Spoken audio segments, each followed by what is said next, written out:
நல்லா இருந்த ஊரும் நாசமா போன 3 ரைடுகளும். வண்டியெல்லாம் நாசமாகி போச்சு. ஏன் நிலைமை அதுக்கு மேல இருக்கு. ஹெல்மெட் எப்படி இருக்கு பாருங்க. ஹெல்மெட்ல நான் விசிபிளே தெரியல எனக்கு. மேல எல்லாம் சட்டை மேல எப்படி இருக்கு, சட்டை எப்படி இருக்கு. எல்லாருமே இந்தியா டு நேபாள் போட்டிருக்காங்க. சேராகி போய் ஒரே அழுக்கு. அதனால என்ன பண்ணனா,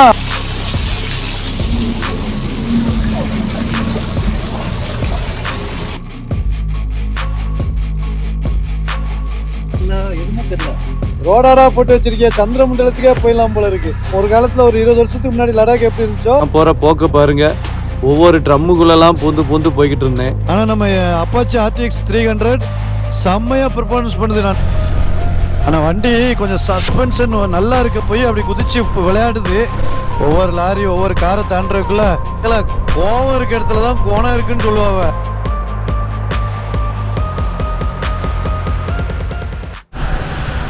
ஐயோயோயோயோயோ, எதுக்கு 4 மணி நேரம் காட்டுச்சுன்னு இப்போதாங்க தெரியுது.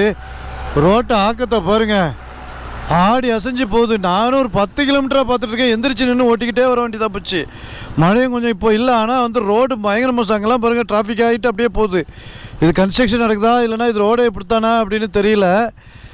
இப்போ கொஞ்சம் மழை பெஞ்சதுக்கப்புறம் வெள்ளமும் நிறையா வருது. கொஞ்சம் தண்ணி அதிகமாக வருதுன்னு நினைக்கிறேன். கொஞ்சம் வேகமாக இருக்குது. நேற்று வரைக்கும் கொஞ்சம் சாந்தமாக போயிட்டு இருந்த தண்ணி கொஞ்சம் வேகமாக வருது. இங்கே பாருங்கள் ஃபுல்லாகவே அப்படி சேரதான் இருக்குது. ஆனால் நம்ம அப்பாச்சி RTX 300 செம்மையாக பெர்ஃபார்மன்ஸ் பண்ணுது. நான் நின்றுக்கிட்டே தான் ஓட்டிகிட்ருக்கேன். ஒரு 1/2 கிலோமீட்டர் 1 கிலோமீட்டர் அப்படியே ஸ்டாண்டிங்லேயே தான் ஓட்டுவேன். அட்டகாசமாக இருக்குதுங்க. வண்டி சஸ்பென்ஷனும் சரி பொசிஷனும் சரி சூப்பராக இருக்குது. எல்லா காரும் எப்படி ஆடி வருது பாருங்கள். ஈயான்லேருந்து ஸ்கார்பியோ வரைக்கும் ஆட்டம் அதிகமாக தான் இருக்குது. இதில் என்னென்னா இது சேர் இப்போ தான் மழை இன்றைக்கி தானே பெஞ்சிருக்கு. இது வரைக்கும் தூசியாக இருந்தது எல்லாமே சேராய் மாதிரி நிற்கிது. எப்போ வழிக்கு விழுன்னே தெரியாது. அதுவும் சின்ன சின்ன குழியிலெல்லாம் தண்ணி நிற்குதா, எதில் குழி தண்ணி இருக்குது எது நார்மலாக இருக்குதுன்னு தெரில. குழிக்குள்ளே விழுந்துச்சுன்னா வழுக்குது வண்டி. என் வண்டி இல்லை, என் வண்டி இப்போ நான் வந்து ரெயின் மோடில் தான் போட்டு ஓட்டிகிட்ருக்கேன். அதனால் பிரேக்கிங்லாம் கொஞ்சம் ஓகே தான். இப்போ இதே இது பகல் நேரமாக இருந்துருச்சுன்னு வைங்களேன், அதாவது மழை நேரம் இல்லைன்னாச்சுன்னா நான் வந்து ராலி மோடு போட்டிருப்பேன். ராலி மோடுனா இன்னும் கொஞ்சம் பிரேக்கிங் நல்லாயிருக்கும். ஆஃப் ரோடு மோடுன்னு வைங்களேன். இப்போ ஆனால் நான் ரெயின் மோடு தான் போட்டிருக்கேன். எனக்கு அதான் இப்போ சரி. பாருங்க எப்படி எவ்வளோ சேரு சகதியமாக தான் இருக்குது. இன்னும் எவ்வளோ போய்கிட்டே தான் இருக்குது. இது வந்து ஒரு 2-3 கிலோமீட்டராக இப்படியே தான் வருது. அப்புறம் கொஞ்ச நேரம் நல்லா ஆகுது, அப்புறம் திருப்பி இப்படி வருது. நேபாளில் இப்போ இது காத்மாண்டுக்கு போகிற மெயின் ரோடு. எல்லா லாரி எல்லா கார் எல்லாம் இதில் தான் வருது. ஒரு டிரான்ஸ்போர்ட் வண்டி கூட இதில் தான் வருது. MP மத்திய பிரதேஷ் வண்டி, உத்தரப்பிரதேஷ் வண்டி, இந்த டூரிஸ்டாக வர்றவங்க எல்லாருமே தான். ரிஷிகேஷ் போகணும் அது போகணுன்னு வர்றவங்க. ஆனால் வண்டி கொஞ்சம் சஸ்பென்ஷன் நல்லா இருக்க போய் அப்படி குதிச்சு விளையாடுது. மற்ற வண்டியாக இருந்தால் எனக்கு இப்போ பட்டாக்ஸ் பிஞ்சிருக்கும். இப்போ நான் ஸ்டாண்டிங்கில் தான் நிற்கிறேன். இந்த பாருங்க அப்படியே நின்று ஓட்டுறதுக்கு சூப்பராக இருக்குது. ரொம்ப ஸ்டாண்டிங் போட்டேன்னாச்சுன்னா பேலன்ஸ் கிடைக்காது. அதனால் கொஞ்சம் பெண்ட் பண்ணி ஸ்டாண்ட் போட்டிருக்கேன். அப்போ தான் நமக்கு பேலன்ஸ் கிடைக்கும். வண்டி டப்புன்னு நம்ம கீழே பேலன்ஸ் தவறினாலும் கீழே உட்காந்துடலாம். இதை யாரும் நீங்கள் ட்ரை பண்ணாதீங்க. நாங்கள் இவ்வளோ தூரம் வந்துட்டோம். இவ்வளோ மழை இருக்குன்னு தெரியாது. இப்படி வந்து மாட்டிக்கிட்டோம். இந்த மழையில் வந்து மாட்டுறது வாய்ப்பே இல்லை. ரொம்ப டேஞ்சர். யாரும் இப்படி ட்ரை பண்ணாதீங்க. இதை பாருங்க இப்போ கொஞ்சம் பரவாயில்லையா. இது கொஞ்சம் தூரத்துக்கு தான் வரும். அப்படியே உட்காந்துட்டோம்னா கொஞ்சம் தூரத்துக்கு வரும். அதுக்கப்புறம் மறுபடியும் மோசமாயிடும். அதனால தான் இங்கே 3.5 மணி நேரம் இப்போ காட்டுது கூகுள். ஓகே,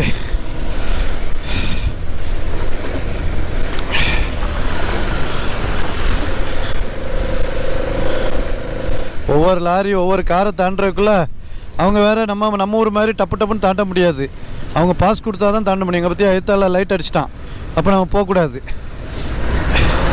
எழுத்தால உள்ளவன் பாஸ் கொடுக்கணும். இந்த நமக்கு முன்னாடி போகிறவன் ஓகே பண்ணணும். இதெல்லாம் பண்ணால் தான் இவங்க ஓவர்டேக் பண்ணுறாங்க. சும்மா அப்படியே பண்ணிடுறதில்ல. இப்போ கொஞ்சம் மழை இல்லை. ஆனால் மோசமான வானிலை இருக்குது. மோசமான ரோடு இருக்குது. எப்படி வர்றாங்க பாருங்க. வீல்லாம் தனியாக அந்த இடத்துல தொங்குது. வீல் வந்தோடனே இல்லை அயாசு ஏம்ல உனக்கு இந்த வேலை. லெஃப்ட்டு ரைட்டு திருப்பி போகிற. Power steering, powerful engine, 2.4 litre engine. அதனால தான் அப்படி இழுக்கிற. தெரியுது ஆக்கம். அதுக்காக நாங்களாக கிடச்சோம். எப்படி இருக்கு பாருங்க ஐயா. அப்பா அப்பா, நேபாளத்தில் வந்து மாட்டிக்கிட்டோமே, இப்படி வந்து மாட்டிக்கிட்டோமே ஐயா. தொங்கு பாலம்லாம் இருக்கு. மற்ற நேரத்தில் வந்து அழகா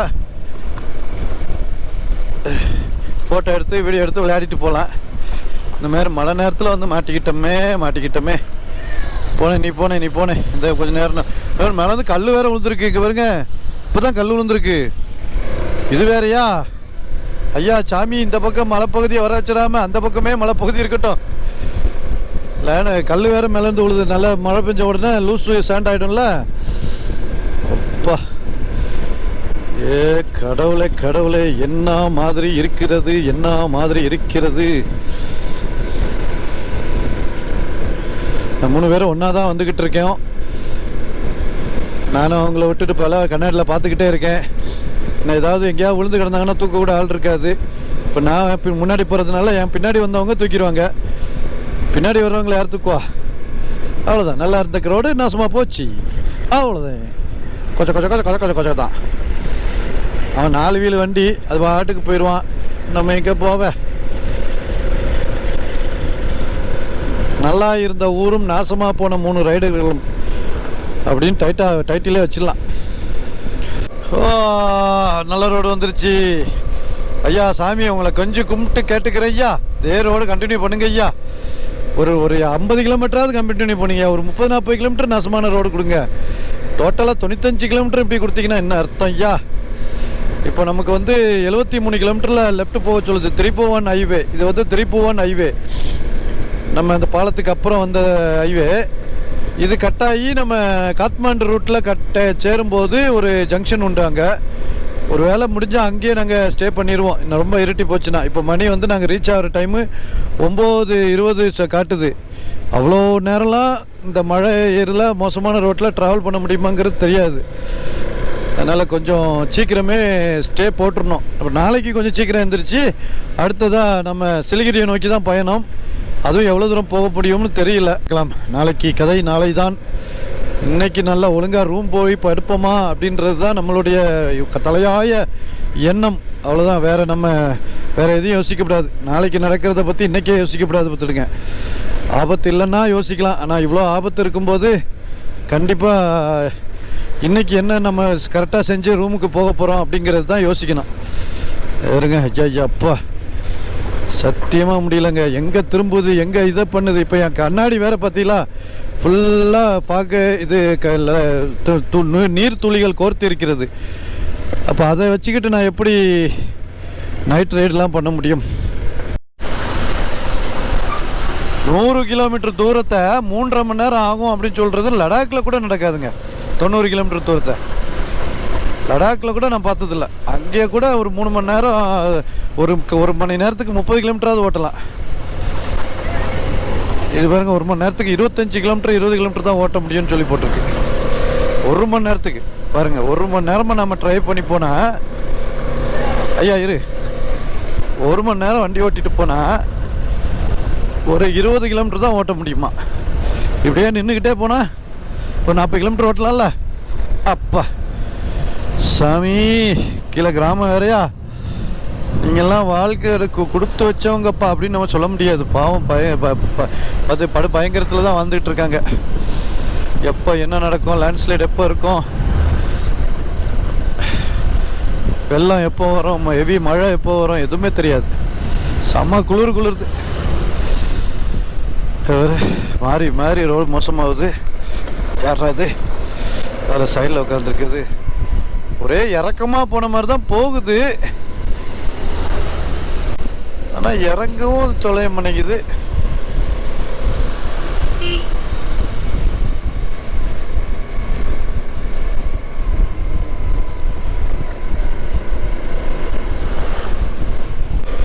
தமிழ்நாட்டிலேருந்து ஒரு டிவிஎஸ் அப்பாச்சி ஆர்டிஎக்ஸை நேபாளத்துக்கு கொண்டு வந்து அதை வந்து அடின்னு அடித்து பிரித்து மேய்ஞ்சி அது எப்படிலாம் பெர்ஃபார்மன்ஸ் பண்ணுது, நல்லா இருக்கா இல்லையா, மைலேஜ் எவ்வளோ கொடுக்குது, சஸ்பென்ஷன் எப்படி இருக்குது, பிக்கப் எப்படி இருக்குது, பெர்ஃபார்மன்ஸ் எப்படி இருக்குது, டயர்ஸ் விஷயங்கள்லாம் எப்படி இருக்குது, லாங் ரைடு எப்படி இருக்குது, எல்லாத்தையுமே நான் அனுபவ ரீதியாக கற்றுக்குறேங்க. அனுபவ ரீதியாக இது யாராவது எனக்கு சொல்லணும்னு இல்லை, நானே அனுபவமாக கற்றுக்கிட்டேன்.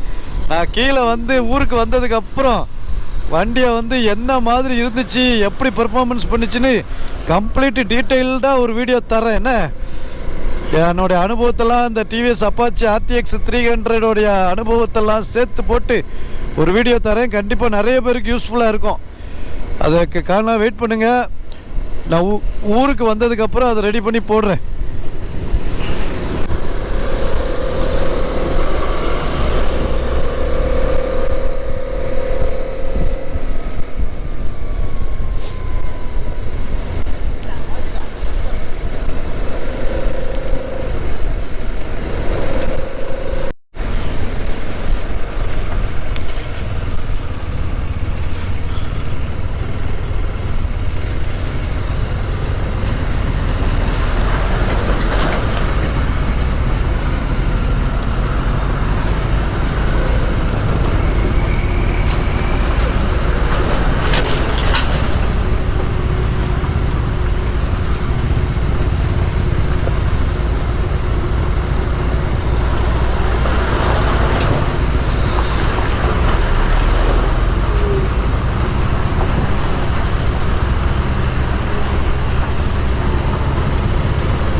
ஏல கோவம் இருக்க இடத்துல தான் கோணம் இருக்குன்னு சொல்லுவாங்க. அதே மாதிரி தான் இமாலயாஸில் மோசமாக இருக்கிற ரோட்டுகளில் தான் சுற்றி சுற்றி அழகு இருக்கும்பாங்க. பாருங்கங்க, இந்த பக்கம்லாம் மலைகளோட அழகை மட்டும் பாருங்க. ஐயோ, இந்த இருட்டு நேரத்துல எனக்கு அவ்வளோ அழகு தான் தெரியுது. மலையை பார்த்து கோவம் வரல பற்றிலா, ஏன்டா இந்த மாதிரி இருக்கிறியே, இந்த மாதிரி இந்த ரோட்டுக்கு வந்துட்டேனே அப்படின்னு ஒரு பயம் வரல பற்றிலா. இந்த மலையை பார்த்தா அவ்வளோ அள்ளி கொஞ்சம் போல இருக்குங்க. ஐயோ ஐயோ ஐயோ ஐயோ ஐயோ, மலைகள் நமக்கு ஏதோ ஒரு கருத்தை சொல்லிக்கிட்டே இருக்குது பாருங்க. நம்ம இறக்கம் ஏறும் ஏறும் இறங்கும், அப்படியே ஏற்ற இறக்கமா போய்கிட்டு இருக்கோம். அது நிறைய நம்ம லைஃபுக்கும் லெசனு.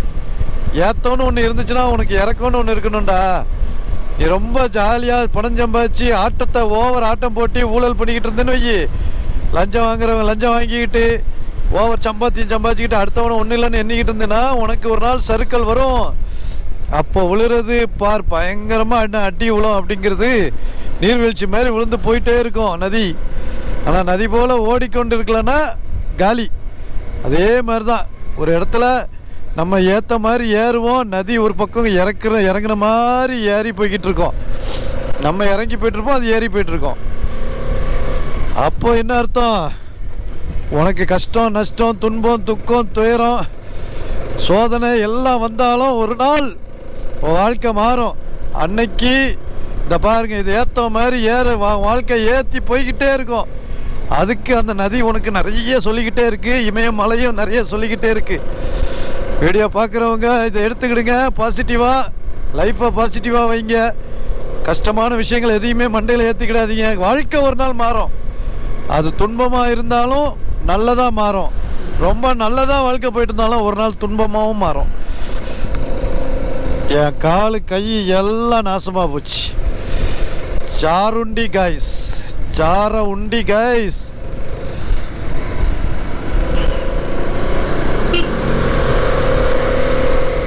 இப்போ நல்லா இருக்கும்னு நம்புகிறேன். என் நம்பிக்கையில் மண்ணள்ளி போட்டுறாதீங்க ஐயா, சேத்த வாரி இறைச்சிடாதீங்க. அழகை மட்டும் பாருங்க ஐயா. ஐயோ, எங்கே போனாலும் இமயமலை அழகுதான். காய்ஸ், ஒரு அட்டகாசமான 40 கிலோமீட்டர் ரைடு எப்படி இருக்குன்னு பாருங்க. வண்டியெல்லாம் நாசமாகி போச்சு. இப்போ இந்த டீ குடிச்சதுக்கு அப்புறம் இங்க பாருங்க, என் டேங்க் பேக் எல்லாம் சேரு வந்து அடிக்குது. இந்த பகுதியை மட்டும் பாருங்க. சரி, இதெல்லாம் இப்படி இருக்குதா, நம்மளோட வேம்புலியோடைய நிலைமை இப்படி இருக்குட்டு நீங்க என்னைய பார்த்தீங்கன்னு வைங்க. பாருங்க, ஏன் நிலைமை அதுக்கு மேல இருக்கு. காலெல்லாம் பாருங்க, சேரு சகதி. ஐயோ, இங்க ஹெல்மெட் எப்படி இருக்கு பாருங்க. ஹெல்மெட்ல நான் விசிபிளே தெரியல எனக்கு. என் கண்ணாடியும் வரைக்கும் ஒரு மாதிரி இதாயிட்டு, கோபுரமும் சுவிட்ச் ஆஃப் ஆகி போச்சு. இப்போ ஒரு இன்னொரு 70 கிலோமீட்டர் இருக்கு, 60 கிலோமீட்டர் இருக்கு இதுக்கு காட்மாண்டுக்கு. இன்னும் ஒரு 60 கிலோமீட்டர் இருக்கு. கண்டிப்பா 2-2.5 மணி நேரம் ஆயிடும். செம்ம ரைடா இருக்க போது. நைட்டு 8-9 மணி ஆயிடும் வீட்டுக்கு போய், அதாவது காட்மாண்டு போய் சேர்றதுக்கு. வாங்க அப்படியே போயிட்டு இருக்கலாம். ஆகலையா ஆ. பாருங்க மேல எல்லாம். உங்க சட்டை மேல எப்படி இருக்கு, என் சட்டை எப்படி இருக்கு பாருங்க. அப்படியா? உங்க வண்டி பின்னாடி தான் வந்தேன். என் வண்டி பின்னாடினா ஆமா, என் வண்டி அடிக்கிறதுலாம் உங்க மேலதான் படுதோ? வண்டி ஃபுல்லாவே காலி. இந்த 6:45 ஆச்சு, ஆனால் இன்னும் இருட்டலை. இங்க அப்படியே நிக்கிறோம் ஒரு இடத்துல.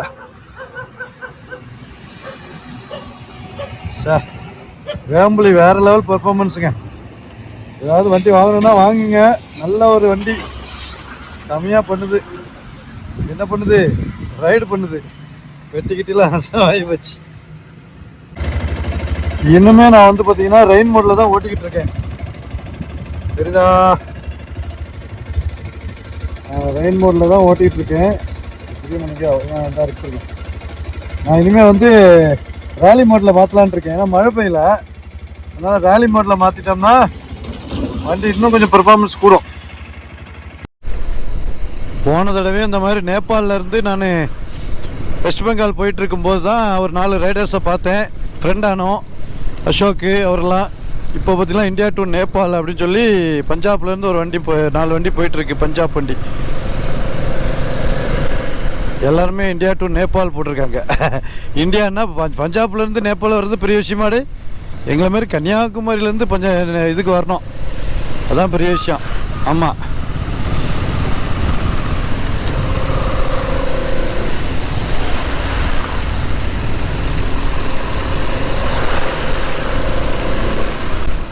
டாட்டாவாலா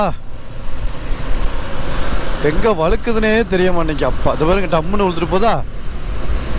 எங்களை விட்டுருப்பா. அது எங்கே வழுக்குதுன்னே தெரியாதனால கொஞ்சம் உஷாராக போக வேண்டியிருக்கு. தூக்கி போட்டு போகுது.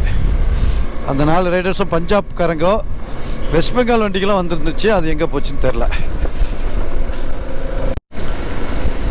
நம்ம டீமில் இப்போ செந்திலனே ப்ரோ தான், அவர் ஒன்றும் சொல்கிறதுக்கு இல்லை. பாய் வந்து பார்த்திங்கன்னா லடாக் வந்துட்டு அதோட வீட்டுக்கு போனவர். அதுக்கப்புறம் ஒரு வாட்டி கோவாவுக்கு நம்ம அருண் ப்ரோ டீமில் போயிருக்காரு. அதுக்கப்புறம் இன்னும் பெருசாக ரைடு போனதில்லை. அதுவும் ஹில்ஸில் இவ்வளோ மோசமான ஹில்ஸு, இவ்வளோ தூரத்துக்கெலாம் வந்து பைக் ஓட்டிகிட்டு போனதில்லை. அவருடைய ஹோண்டா ஹைனஸை வச்சுக்கிட்டு வேறு லெவல் பண்ணுறாரு. ஹெட்லைட்டு ஃபுல்லாக ஈரமாகி போச்சு, அந்த சேராகி போய் ஒரே அழுக்கு. அதனால் என்ன பண்ணேன்னா, இதில் ஒரு ஃபால்ஸ் வந்துட்டுருக்கு தண்ணி மாதிரி. அந்த இப்போ வண்டி கழுவுறக்காக விட்டுருக்காங்க, அதில் எடுத்து ஹெட்லைட்லாம் கழுவிட்டேன். இப்போ சுத்தமாகிடுச்சு. அப்பா, ஒன்றுமே வெளிச்சம் தெரிலங்க.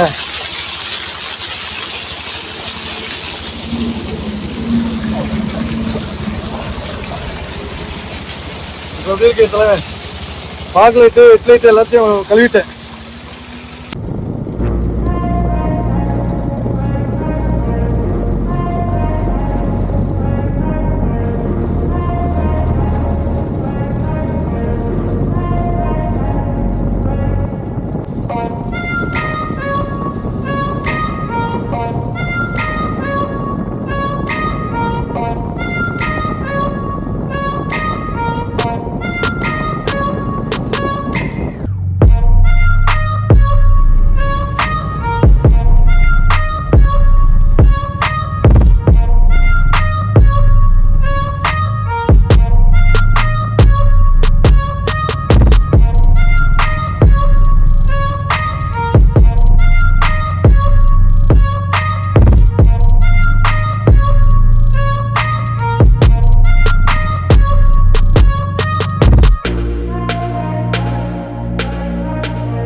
பின்னாடி யார் வர்றா வரல எதுவுமே தெரியல. சேர் அடிச்சதை பாருங்க பாய்க்கு. லாரிக்காரன் அடிச்சு விட்டு போயிருக்கான்.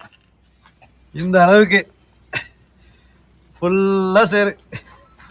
இந்த இதுக்கு வேம்பலி அதுக்கு மேலே சேரு. வேம்பலியாவது நான் அவனாக அடிச்சுக்கிட்டது. பாய்க்கு பூரா லாரிக்காரன் பின்னாடியே. ஏன் பாய் லாரிக்காரன் அவ்வளோ பிடிக்குமா உங்களுக்கு? பூரா லாரிக்காரனா பிடிக்குது. மூஞ்சில உடம்புல வரைக்கும் அடிச்சு விட்டு போயிருக்கான். இவரு அதுக்கு மேல. வண்டி சூப்பரா இருக்கா. ஹிமாலயன் 450 இருக்கிற மாதிரி இருக்குது. குர்லா 450. என்னாச்சுன்னா இன்னொரு 40 கிலோமீட்டர் இருக்கு. எப்படி இருக்கு வண்டிகள் அப்படின்னு ஒரு டெஸ்ட். என்ன போய் நம்ம வண்டிகள் எப்படி இருக்கு? ரோடாடா போட்டு வச்சிருக்கிய. சந்திரமண்டலத்துக்கே போயிடலாம் போல இருக்கு. ஆமா 4 மணி நேரம் ஏன்னு நம்ம ஆராய்ச்சி பண்ணி இப்பதான் ஆராய்ச்சியோட என்ட்ரி கடைசி லெவலுக்கு வந்திருக்கோம். இப்பதான் தெரியுது எதுக்கு அந்த நான் பாய்க்கு இந்த டைம்ல நம்ம இவ்வளோ ஒரு 200 கிலோமீட்டர் ஆஃப் ரோடு வந்தது இல்லைல்ல? ஆமா நைட்டு நேரம் இத்தனை மணி இங்க இப்போ 8 ஆக போகுது. இன்னும் 9, 9:15, 9:30 ஆகும் நாங்க ரீச் ஆகிறதுக்கு. நைட்டு நேரம் எப்படி குளி. இதெல்லாம் வந்து லடாக்கு ஒரு காலத்துல ஒரு 20 வருஷத்துக்கு முன்னாடி லடாக் எப்படி இருந்துச்சோ அந்த மாதிரி இருக்குது காட்மாண்டு. இப்போ லடாக்கு தான் காட்மாண்டு தான் லடாக்கு. அப்பா பயங்கரமா இருக்கு. இங்க ஒரு ஃப்ரெஷ் அப் பண்ணிட்டு பாத்ரூம் போயிட்டு அப்படியே கிளம்பிடுறோம். கோபுரம் இல்லை, கோபுரம் சார்ஜும் போட முடியல. கோபுரம் இருந்தாலும் நம்ம கரெக்டாக காட்டாது இப்பெல்லாம் மேட்டை. அதனால அப்படியே சும்மா அப்படியே போயிட்டு இருக்கும். என்ன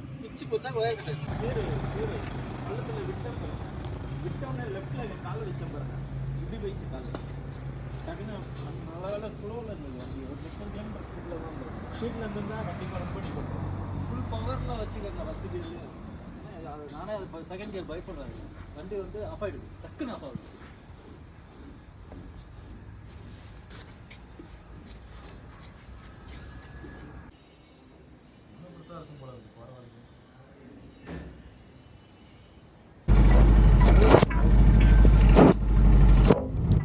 அவ்வளோதான் முடிஞ்சிருச்சு அப்படின்னு சொல்லிட்டு கொஞ்சம் ஸ்ட்ரெச் எடுத்தோம்.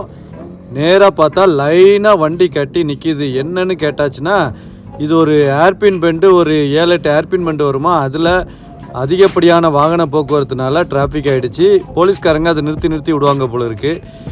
நமக்கு ஆப்போசிட்டில் போகிறதுக்கும் வழி இல்லை, லெஃப்டில் ரைட்டில் திரும்புறதுக்கும் வழி இல்லை. மாட்டிக்கிட்டு முழிச்சிக்கிட்டு இருக்கோம். கிட்டத்தட்ட இன்னும் 1.25 மணி நேரம் ஆகுமா. வெறும் 14 கிலோமீட்டருக்கு. இந்த 14 கிலோமீட்டரை 1.25 மணி நேரம் ஓட்டுறதுங்கிறது நான் லைஃப்பில் இது வரைக்கும் அனுபவிச்சதில்லை. ஆனாலும் பூந்து போயிடலான்னு சொல்லிட்டு நான் மார்ஷல் எடுத்து பூந்து வரேன். ஆனால் என் பின்னாடி வந்த ஜனந்தான் காணோம். அவங்க பாவம் நான் ஏதாவது ரிஸ்கில் கொண்டு விட்டுறக்கூடாதுன்னு சொல்லிட்டு பயந்து நின்றுக்கிட்டாங்க. அதுவும் கரெக்டு தான். நான் போகிற போக்க பாருங்கள். ஒவ்வொரு ட்ரம்முக்குள்ளெல்லாம் பூந்து போய்கிட்டு இருந்தேன். இன்னும் இந்த மலையை தாண்டி அந்த பக்கம் போயிட்டா காட்மாண்டு வந்துருமா. அமாவாசை வர்றதுக்கு முன்னாடி பௌர்ணமிக்கு வெளிச்சத்தில் நம்ம என்னென்ன பண்ணணுமோ அதெல்லாம் பண்ணிக்கிடணும் போல இருக்குது. அமாவாசை வந்ததுக்கப்புறம் எதையுமே பண்ண முடியாத மாதிரி இருட்டு. ஐயோ இந்த முதல் மரியாதை படத்தில் சொல்லுவாங்க, தூரத்தில் கிழக்கு வானத்தில் என்ன மாமா இருக்குது அப்படின்னு கேட்பா அந்த பொண்ணு. நம்மளும் அப்படி தான் கேட்குறோம். இந்த மேடை ஏறி இறங்கினதுக்கப்புறம் ஊர் இருக்குமா இல்லையா, என்ன இருக்குன்னு தெரியலையே அப்படிங்கிற மாதிரி கேட்டுட்டு போயிட்டுருக்கோம். ஒவ்வொரு வளைவும் ரொம்ப மோசமாக தான் இருக்குது. அதில் கன்ஸ்ட்ரக்ஷன் வேறு நடந்துகிட்ருக்கு. இதில் என்னென்னா எய்த்தாப்பில் ஒரு டனல் ஒன்று வரும். அந்த டனல் ஒர்க்கு முடிஞ்சிட்டா இவங்க இந்த மலையை ஏறி இறங்க வேண்டியதில்லை போல இருக்குது. அந்த சுரங்கப்பாதை வழியாக அந்த பக்கம் நேபாள் காட்மாண்டுக்கு போயிடலாம். அதுக்காக நான் அந்த வேலை நடந்துகிட்ருக்கிறதுனால இப்போ ஒவ்வொரு மாலை நேரம் இரவு நேரத்தில் இவ்வளோ கூட்டம். இந்த வண்டிகள் பூரா வந்து பார்த்திங்கன்னா பொக்கராவுக்கும் ரக்ஸோல் பார்டருக்கும் போகுது. எல்லாமே ஆம்னி பஸ் தாங்க. நம்ம எப்படி தாம்பரத்தை தாண்டி எவ்வளவோ ஆம்னி பஸ்ஸை ஒரு நாளைக்கு நைட்டு பார்க்கலாம் இல்லையா, எல்லாம் சவுத்துக்கு கோயம்புத்தூர், திருநெல்வேலி, தூத்துக்குடின்னு வர்றது பஸ்ஸுகள், ஆம்னி பஸ்ஸுகள் பல நூற்றுக்கணக்கான பஸ்ஸு போகல. அதே மாதிரி தான் இங்கே காட்மாண்டு தலைநகரத்துலேருந்து கீழே பொக்காராவுக்கும் அந்த பக்கம் ரக்ஸோல் பார்டருக்கு அந்த பக்கம் உள்ள ஊர்களுக்கு போகிறதுக்கும் நிறைய பஸ்ஸு போய்கிட்டே இருக்குது. அது மூலமாகவும் நிறைய டிராஃபிக் ஆகிட்டே இருக்குது. எதையும் சமாளிக்க முடியல, எதையும் விடவும் முடியல. ஆனாலும் பூந்து போயிட்டு ஒரு கட்டத்தில் நம்ம காட்மாண்டை போய் சேர்ந்துட்டேன். ஆனால் காட்மாண்டுக்கு போனதுக்கப்புறமும் ரூமும் கிடைக்காம அது ஒரு 1/2 முக்கால் மணி நேரம் நாங்கள் பட்ட பாடு. யாருக்கிட்டேயும் சொல்லி மாளாது வீடியோவிலையும் பதிவு பண்ண முடியலை. ஃபைனலி ரூமுக்கு வந்தாச்சுங்க. ரூம் வந்து மணி கிட்டத்தட்ட இப்போது 10:15 ஆகுது. 10:15க்கு ரூமுக்கு வந்திருக்கோம். செம்ம குளிர். உனக்கு குளிர் பேண்ட் ஷர்ட்லாம் கழட்டல, அப்படியே தான் இப்போ இருக்கேன். ஒரு கை கால் கழுவ முடியாது, அப்படியே போய் படுத்துற வேண்டியது தான். இப்போது இன்றைக்கி ரைடே வந்து பயங்கர கஷ்டமாக இருந்துச்சு. இது வரைக்கும் வந்ததில் நேபாளத்தில் அட்டகாசமான ஒரு ரைடுங்க. சத்தியமாக சொல்ல முடியாது, சொல்கிறதுக்கு வார்த்தையே இல்லை. அந்த அளவுக்கு வச்சு செஞ்சிருச்சு. வண்டி, ட்ரெஸ்ஸு, ரைடிங் ஜாக்கெட்டு, பேண்ட்டு எல்லாமே நாசமாக போச்சு. எல்லாம் சேறு சகதியமாக இருக்குது. இது எதுவுமே கழுவுறதுக்கு, ஏன்னா இப்போ 14 டிகிரியில் இருக்குது இந்த ஊர் காட்மாண்டு. அதனால் தண்ணியில் கை வைக்க முடியல. அந்த கழுவுறது எல்லாத்தையுமே காலையில் கழுவிக்கலாம் அப்படின்னு சொல்லிட்டு அப்படியே வச்சாச்சு. ஸோ இப்போ இனிமேல் தான் காலையில் நம்ம தூங்கிட்டு பார்க்கணும். ஸோ இந்த வீடியோவோட முடிச்சுக்கிடுறேன். கண்டிப்பாக நம்மளுடைய அன்ஸ்கிரிப்டட் ரைடில் நாங்கள் நேபாளத்துக்கு ஏன் வந்தோம், காட்மாண்டுக்கு ஏன் வந்தோம் அப்படிங்கிறது எதுவுமே எங்களுக்கும் தெரியாது, பார்த்துட்ருக்க உங்களுக்கும் தெரியாது. அப்படியே நம்மளுடைய பைக்கை ஒரு மாதிரி கொண்டு போய்கிட்டு இருக்கோம். அந்த ரூட்டு எல்லாமே என்ஜாய் பண்ணி ஓட்டிக்கிட்டு இருக்கோம். இது வந்து நிறைய எக்ஸ்ப்ளோரிங் இந்த வாட்டி கம்மியாக தான் இருந்துச்சு. நீங்களே பார்த்துருப்பீங்க, புத்தர் கோயில் மட்டும்தான் போயிருந்தோம். அதுக்கப்புறம் நம்ம இது போக்ராவில் அந்த 2 இதுக்கு போயிருந்தோம், புத்தர் கோயிலுக்கு, இன்னொரு புத்தர் கோயிலுக்கு போயிருந்தோம், அவ்வளோதான். மற்றபடி எதுவுமே வந்து நாங்கள் பெருசாக எக்ஸ்ப்ளோரிங் கிடையாது. பை ரோட்டில் வர்றது எங்களுக்கு பெரிய ஒரு எக்ஸ்பீரியன்ஸ் தான். அந்த எக்ஸ்பீரியன்ஸுக்காக தான் இந்த பைக்கை ஓட்டிகிட்ருக்கோம். இப்போ நாளைக்கு காட்மாண்டுலேயும் எதையும் சுற்றி பார்க்குறதுலாம் கிடையாது. நிறைய பேர் சொல்லுவீங்க முக்திநாத் இருக்குது, பக்திநாத் இருக்குதுன்னு, நிறைய பக்கத்தில் போகலாம் அப்படின்னு சொல்லிட்டு. இல்லைனா பசுபதிநாத் டெம்பிள் இருக்குது, இல்லை துர்கா தேவி கோயில் இருக்குது இப்போ காட்மாண்டுலன்ட்டு. எதுவுமே வந்து எங்களுக்கு போகிறதுக்கு வாய்ப்பு கம்மி தான். இங்கேருந்து அடுத்ததாக நம்ம சிலிகுரிக்கு போகணும் அப்படிங்கிற கான்செப்ட் தான் என் மைண்டில் ஓடுது. காலையில் வந்து எந்திரிச்சு சீக்கிரமாக எவ்வளோ சீக்கிரம் முடியுமோ அந்தளவுக்கு சிலிகுரிக்கு போயிடலாம் அப்படிங்கிறது தான் பிளானு. பட் அது போக முடியாது. ஒரு 500 கிலோமீட்டர் பக்கத்தில் வருது, 13-14 மணி நேரம் காட்டுது. அதுவும் ரொம்ப கஷ்டமாக தான் இருக்கும். அதனால் பாதியில் எங்கேயாவது ஒரு இடத்துல ஸ்டே பண்ணிடலாம், நாளைக்கு காலையிலே கிளம்பிடலாம் அப்படின்னு முடிவு பண்ணிவிட்டு இங்கேருந்து நம்ம வீடியோ முடிச்சுக்கிறேன். இந்த வீடியோ கண்டிப்பாக இந்த அட்வென்ச்சருக்காக உங்களுக்கு பிடிச்சிருக்குன்னு நீங்கள் நினச்சிங்கன்னா சப்ஸ்கிரைப் பண்ணிவிட்டு கூட இருக்க பெல் ஐக்கான் டிங் கிளிக் பண்ணுங்கள். அப்படியே உங்கள் நண்பர்களுக்கும் இந்த வீடியோ ஷேர் பண்ணுங்கள். நன்றி, வணக்கம்.